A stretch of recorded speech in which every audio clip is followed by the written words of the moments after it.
تر اوسه پورې هم په نړۍ کې ارواپوهانو دې مسلې ته وروستی تحلیل نه ده پیدا کړی چې ولې ځینې خلک په ژور خفګان اخته کیږي.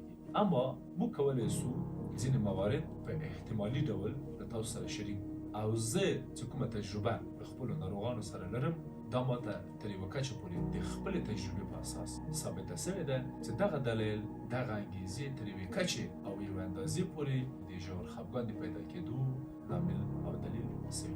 دلیل چې زه غواړم اشاره ورته وکړم هغه جنیټیکي دی. په ژور خفګان اخته مور، په ژور خفګان اخته پلار د دې لامل شوی دی چې د هغې کورنۍ بچی په ژور خفګان اخته شي. دویم مورد ټولنیز لامل. تاسو پوهیږئ دوستانو چې نن سبا زموږ په ټولنه کې څه تېرېږي. تاسو پوهیږئ چې زموږ ټولنه د څه ډول کړکېچونو او بحرانونو نه راوځي. په دې ټولنه کې هر هغه څه چې په دې ټولنه کې تېرېږي دا د دې لامل ګرځي چې د دې ټولنې انسان متاسفانه په ژور خفګان اخته کړي.